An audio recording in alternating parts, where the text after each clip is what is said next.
Hello everyone, welcome to this channel. तो आज हम करने जा रहे हैं इंसेक्ट इकोलॉजी का एक बहुत इम्पॉर्टेंट पार्ट जो कि है इंट्रोडक्शन टू इंसेक्ट इकोलॉजी। ये कोर्स हमें बेसिकली आता है एग्रीकल्चर के 4th सेमेस्टर में। तो इसमें बेसिकली हम इंसेक्ट इकोलॉजी के बारे में पढ़ेंगे और इंटीग्रेटेड पेस्ट मैनेजमेंट के बारे में पढ़ेंगे। तो इसके लिए सबसे पहले हमें इकोलॉजी का पता होना ज़रूरी है कि इकोलॉजी क्या होती है। इकोलॉजी बेसिकली ग्रीक वर्ड से डिराइव्ड है, जिसका ग्रीक वर्ड से डिराइव्ड है, ओक्यूस प्लस लोगस। तो जो ओक्यूस है उसका मतलब होता है हाउस और लोगस का मतलब होता है उसकी स्टडी करना। तो इकोलॉजी का क्या मतलब होगा? Study of house of an organism. तो इकोलॉजी की अगर मैं डेफिनेशन की बात करूँ, that is science which deal with the study of relationship of organism with their environment including both biotic and abiotic factor. इसका मतलब क्या है? कोई भी ऑर्गेनिज्म किसी प्लेस पे रह रहा है, वो अपनी इन्वायरमेंट के साथ किस वे से इंटरेक्ट कर रहा है और बायोटिक और एबायोटिक फैक्टर की प्रेजेंस में उसे हम इकोलॉजी कहेंगे। फॉर एग्जाम्पल इसमें इंसेक्ट की हम बात करेंगे बेसिकली कोर्स में, बट हम एग्जाम्पल के लिए खुद को रख के देख सकते हैं। आप किसी घर में रह रहे हो, उसमें आप कुछ बायोटिक और एबायोटिक फैक्टर के साथ इंटरेक्ट कर रहे हो। इसमें बायोटिक फैक्टर आपके आसपास के वो फैक्टर्स आ जाएंगे जो कि लिविंग है। For example your family members may act as a biotic factor, and abiotic factor के जैसे आ जाएगा कि टेम्परेचर कैसा है, लाइट इंटेंसिटी क्या है। तो इस तरह से हम इस चीज़ को समझ सकते हैं। तो इस कोर्स में हम बेसिकली इंसेक्ट के रिस्पेक्ट में पढ़ेंगे। तो इंसेक्ट इकोलॉजी हमारे पास क्या जाती है? It is a relationship of insect with their environment. जो इंसेक्ट हैं वो अपनी इन्वायरमेंट के साथ कैसे इंटरेक्ट कर रहे हैं। अब इस चीज़ का मतलब क्या हो सकता है? मान लीजिए कोई एक इंसेक्ट है जो कि नाइट के टाइम बहुत एक्टिव होता है, या इंसेक्ट को जो टेम्परेचर है वो किस तरह से इफ़ेक्ट कर रहा है, इंसेक्ट की जो आसपास की मतलब अदर इंसेक्ट है वो उसे किस तरह से इफ़ेक्ट कर रहे हैं, और जो आपने क्रॉप लगाई है वो इंसेक्ट को किस तरह से इफ़ेक्ट कर रही है। तो ये वेरियस फैक्टर इंसेक्ट को अफेक्ट कर सकते हैं। तो इस कोर्स में हम बेसिकली इन्हीं चीज़ों के बारे में पढ़ेंगे। अब इंसेक्ट इकोलॉजी के बारे में हम इसमें पढ़ने जा रहे हैं। तो टर्म इकोलॉजी हमें दी थी अर्नेस्ट हैक्कल ने 1869 में। इसके अलावा कुछ इंपॉर्टेंट टर्म्स हैं इकोलॉजी से रिलेटेड, जैसे ऑटो इकोलॉजी। ऑटो इकोलॉजी मतलब स्टडी ऑफ इंडिविजुअल ऑर्गेनिज्म। हम इसमें इंडिविजुअली ऑर्गेनिज्म का रिलेशन पढ़ेंगे उसके इन्वायरमेंट के साथ, कि how it's behaviour is influencing the environment. Synecology में हम बेसिकली ग्रुप ऑफ ऑर्गेनिज्म का रिलेशन पढ़ेंगे कि वो कैसे इन्वायरमेंट को इन्फ्लुएंस कर रही है। इसमें हम कम्युनिटी को कंसीडर करते हैं। ऑटो में मान लीजिए हम एक पर्टिकुलर इंसेक्ट को लेंगे और हम देखेंगे कि वो कैसे हमारे इन्वायरमेंट के ऊपर प्रभाव डाल रहा है। सिनिकोलॉजी में हम बेसिकली ग्रुप ऑफ ऑर्गेनिज्म, एक पॉपुलेशन नहीं, हम बहुत सारी मतलब एक पूरे एरिया की पॉपुलेशन को देखेंगे वो कैसे हमारी इन्वायरमेंट को इफेक्ट कर रही है। इसके बाद टर्म आती है हैबिटेट इकोलॉजी। अब हैबिटेट इकोलॉजी को जानने से पहले हमें हैबिटेट का पता होना चाहिए। हैबिटेट बेसिकली एक ऐसा प्लेस है जहाँ कोई ऑर्गेनिज्म रहेगा।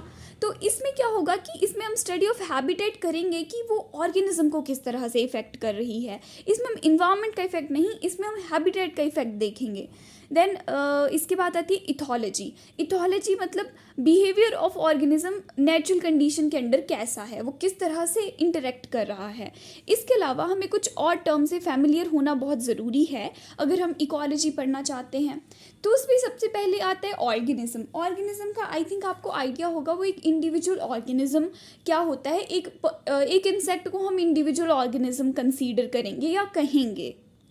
जब बहुत सारे ऑर्गेनिज्म या इंडिविजुअल सेम टाइप के मिल जाते हैं तो उसे कहा जाता है पॉपुलेशन। मान लीजिए ग्रास हॉपर हैं, ठीक है, ग्रास हॉपर है, एक जगह पे बहुत ज़्यादा इकट्ठे हो गए तो उन्हें हम बोलेंगे कि ग्रास हॉपर की पॉपुलेशन है। इसके बाद आ जाते हैं कम्युनिटी। कम्युनिटी क्या होता है? Populations of a given area. इसमें हमने सिर्फ सेम टाइप की इंडिविजुअल को कंसीडर किया था, बट कम्युनिटी में हम सेम टाइप के इंडिविजुअल को नहीं, पॉपुलेशंस, जितने भी विभिन्न प्रकार के इंसेक्ट वहाँ पे हैं। पहले हमने सिर्फ ग्रास हॉपर को कंसीडर किया, बट यहाँ हम ग्रास हॉपर को कंसीडर करेंगे, प्रेइंग मैंटिस को कंसीडर करेंगे, और एफिड्स होंगे, उसमें मिलीबग्स होंगे। जितने भी एक पर्टिकुलर एरिया में हमें इंसेक्ट मिल रहे हैं, हम उन सबको जब कंसीडर करेंगे तो उसे कम्युनिटी कहा जाएगा। तो इसमें बहुत सारी पॉपुलेशंस आएंगी। कम्युनिटी के बाद एक इम्पॉर्टेंट टर्म आती है इकोसिस्टम। जहाँ तक कम्युनिटी की बात थी, यहाँ हमने डिफरेंट पॉपुलेशन को कंसीडर किया था, मतलब इसमें सिर्फ लिविंग फैक्टर्स थे। बट जब इकोसिस्टम की बात आती है तो हम सिर्फ लिविंग फैक्टर्स को कंसीडर ना करके नॉन लिविंग फैक्टर्स को भी कंसीडर करेंगे। It will composed of living and non living components. और ये सेल्फ सस्टेनिंग सिस्टम होता है, जहाँ पे the mutually interaction of living organism with their environment, इसमें मतलब नॉन लिविंग और लिविंग कंपोनेंट आपस में इंटरेक्ट करेंगे और कॉन्टीन्यूस एनर्जी का एक्सचेंज होगा उनके बीच में। तो इकोसिस्टम की एग्जाम्पल भी हम लिख सकते हैं। इसमें पॉन्ड इकोसिस्टम आ सकता है। पॉन्ड में आप देख सकते हैं कि किस तरह से लिविंग और नॉन लिविंग कंपोनेंट्स आपस में इंटरेक्ट कर रही हैं। जो फिशेस हैं या वहाँ का फ्लोरा और फौना है, वो सब आपस में रह रहे हैं। उसमें फूड चेन भी होती है और वाटर उसमें एबायोटिक फैक्टर हम कंसीडर कर सकते हैं। तो वो एक इकोसिस्टम का एग्जाम्पल आ जाता है। टेरेस्ट्रियल इकोसिस्टम हो सकता है और भी काफ़ी तरह के इकोसिस्टम्स हो सकते हैं। इसके बाद जो टर्म आती है that is biome, biomass. Biome भी इसके आगे टर्म आ जाती है, बट हम बायोमास को कंसीडर करेंगे। बायोमास क्या है? The part of earth that contain all the ecosystem. ऐसा अर्थ का ऐसा पार्ट जिसमें सारे के सारे इकोसिस्टम है, उसे हम बायोमास बोलेंगे। और बायोस्फीयर बेसिकली इकोसिस्टम से एक बहुत बड़ी टर्म आ जाती है। इसको हम अर्थ के रिस्पेक्ट में देखते हैं। अब अर्थ में अगर आप देखेंगे तो बहुत तरह के इकोसिस्टम्स होंगे, तो इसमें बायोम्स आ जाते हैं, कम्युनिटी, इकोसिस्टम, मतलब सब चीज़ों को कंपोज करके रखता है हमारा बायोस्फीयर। ठीक है। इसके बाद और इम्पॉर्टेंट टर्म्स आती हैं सम कॉमन इकोटोन। इकोटोन क्या होता है? कुछ ऐसी कम्युनिटी हैं जो कि ट्रांजिशनल होती हैं दो बायोम के बीच में, उन्हें हम इकोटोन कहते हैं।